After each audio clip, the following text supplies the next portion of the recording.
Also, people getting nervous about North Korea. A good many of them are placing their bets in things like bonds and passive investments that stand a test of time.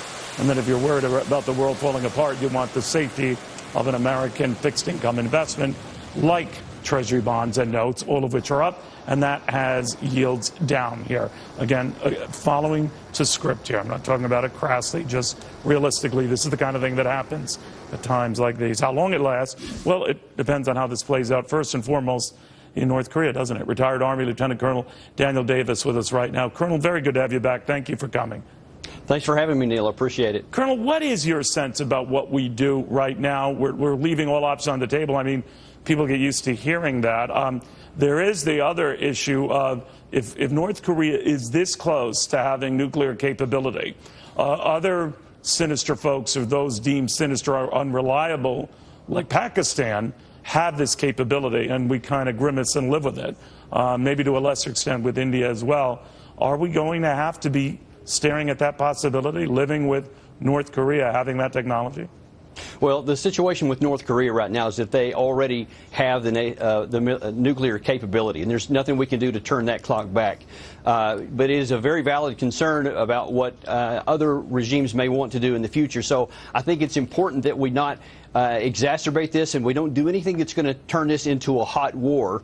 With military action, which could actually spawn a nuclear exchange that we want to avoid. What would do that? What would do that, though, Colonel? Because I'm wondering, obviously provocation is the eye of the beholder. I mean, it's North Korea leading with these provocative acts. But President Trump this morning tweeted, and I quote here, "Sir, I am allowing Japan and South Korea to buy a substantial increased amount of highly sophisticated military equipment from the United States."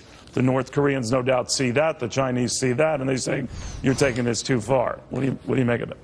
Well, I think that having a powerful and credible deterrent is the absolute way to go right here. Any kind of so-called preemptive war or preventative war is definitely the wrong way to go. That being said, though, it is important to have a credible deterrent. If Kim Jong-un ever actually uses any of his weapons against any of the United States forces or any of our allies, then he needs to know that he's going to receive a very heavy dose of American firepower in return. But also part of deterrent is to make sure that they understand that if they don't use the weapons, then they don't have anything to be concerned about, as we did with China in the 1960s when they first went nuclear, and with the Soviet Union during the Cold War. Yeah. You know what I wonder, though, Colonel? I mean, the latest wrinkle in this, you mentioned China, has been, well, anyone who trades with North Korea, we stop trading with, period, China among them. Obviously, there'd be a big repercussion here. But obviously President Trump seems to be gauging the possibility that we would absorb that economic hit to send a message to China that its cooperation, support for North Korea will not be tolerated. What do you think of that? I think we have to be careful with that, because I don't believe it's a situation where China has these, veto power over North Korea and they'll do whatever they're told. China is also really going through some real heartache with North Korea, because Kim Jong-un fired off these missiles, or this test rather, and may fire off some missiles right in the middle of the preparation for the 19th Party Congress. That's right. And he, President He, does not want any kind of distractions right here that makes him look impotent and powerless. So what I think we should do is continue to keep the pressure on, but continue to work cooperatively with China and even with Russia to the extent that we can, because what we want to do is we want to keep our trade relations open. We want to keep the business flowing, but we also want to keep war from happening. It's interesting, you mentioned that meeting, and President Xi Jinping of China was there with Vladimir Putin of Russia, and right ahead of his remarks, Xi Jinping's, we have this latest missile test, or this atomic weapon test. Right. And that raised eyebrows whether maybe there is something to the notion that China can't control the North Koreans. They've more or less created a Frankenstein, and he's run amok. What do you make of that?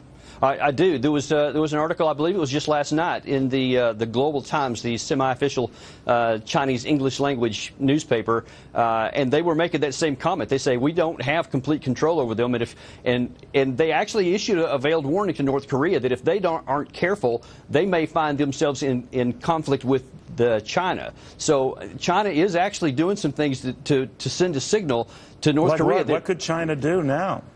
Well, I certainly, China holds a lot of the energy stranglehold over North Korea, that if they wanted to, if they needed to, if they thought that would help, they could certainly squeeze that down tighter.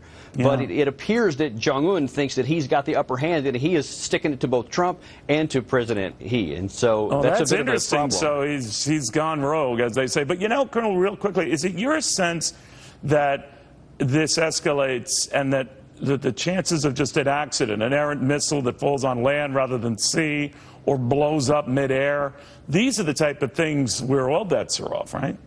I completely agree. That's one of the reasons why I think that we need to ratchet back the incendiary talk, like at the United Nations with Nikki Haley yesterday and with Secretary of Defense. I know it's important to send a strong message, but we don't need to go too far with that so that we lock ourselves into action and we give ourselves some flexibility if something bad does happen. All right. Thank you very much, Colonel. Your voice of reason through all of this. I appreciate that. My pleasure. Thanks for having me. It is a frantic time. All right. Again, as I told you, let's take a look at the Dow again.